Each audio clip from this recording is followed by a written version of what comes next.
This device is the Ember Travel Mug 2. Now for coffee and tea lovers out there, this may be the perfect gadget because it will keep the temperature of your drink consistently at what you set it, and that's whether it's a hot drink or whether it's a cold. Let's take a closer look.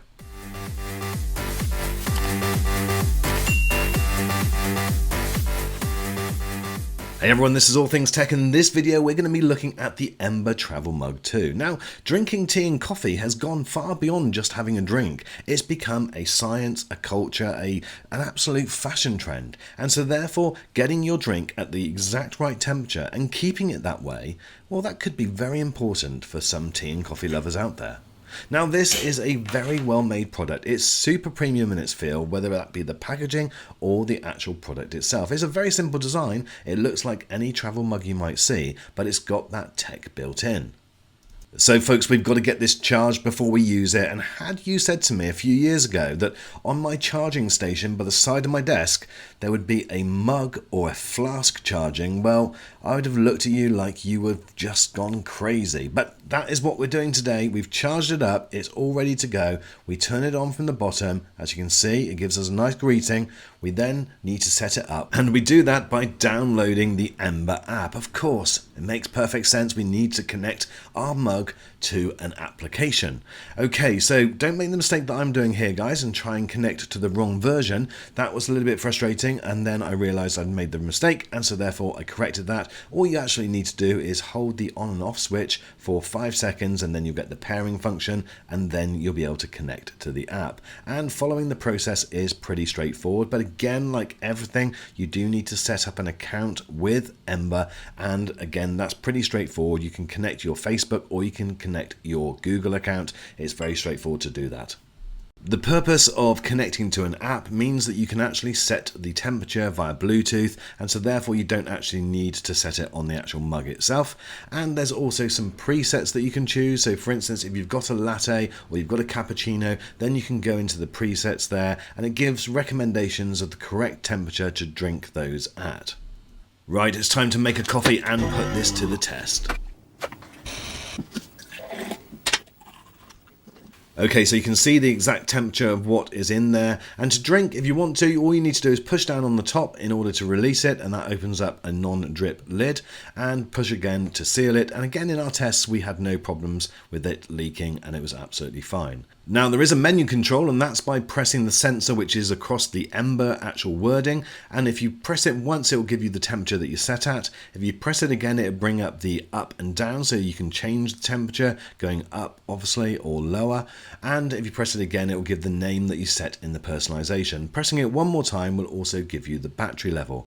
So within the application you can quickly change between Celsius and Fahrenheit depending on which you would prefer. You can also quickly look at the battery level and personalize the actual name of the device, like you saw mine is called All Things Tech. Here you can choose whether you get notifications to come through, and if you do, you'll get a notification once it's reached the right temperature, but more about that later.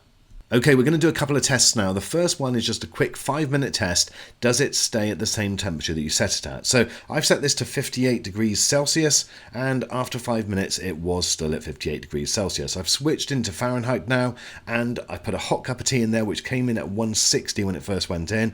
I want that down at my ideal temperature of 140, and we're going to see how long it takes to get down to that temperature, and then also we'll test the battery life to see whether it does indeed last 3 hours, and on each hour will it still be at that desired 140. Okay, so let's see how long it takes to get down to the right temperature. We started this test at 3:33. I then got the notification, which you may have spotted earlier, at 3:56 come through. What about battery life now? We're going to test it now on the hour. Okay, so a few things to remember when it comes to battery. Firstly, the manufacturers say that you should get 3 hours battery.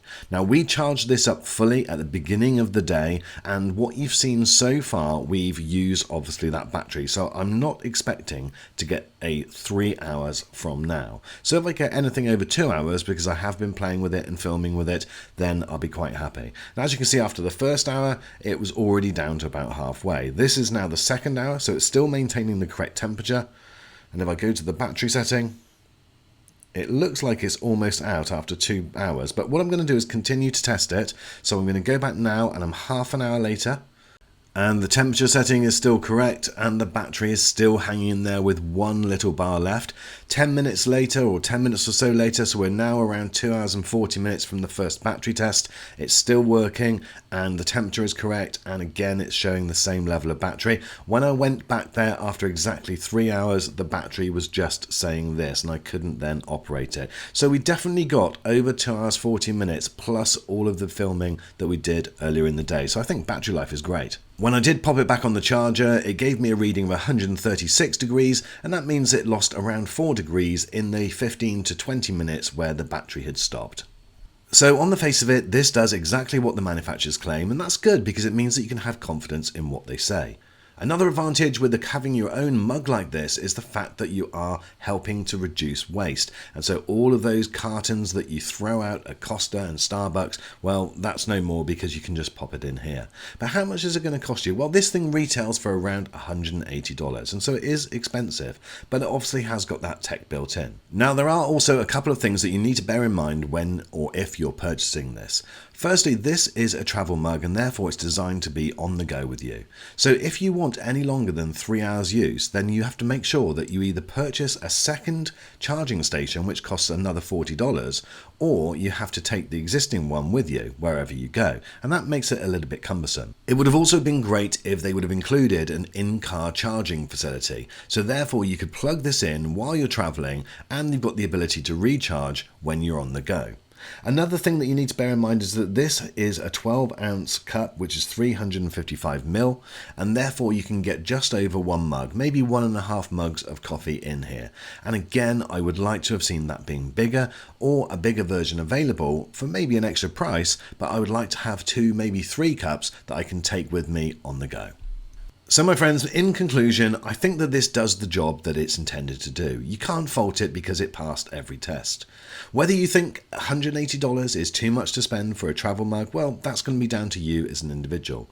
One advantage that I did notice though is that it was very refreshing to drink a drink from beginning to end at the same consistent temperature. And that, I'm just so used to leaving a coffee to get cold and then it goes all horrible and you end up drinking a cold coffee which is not enjoyable.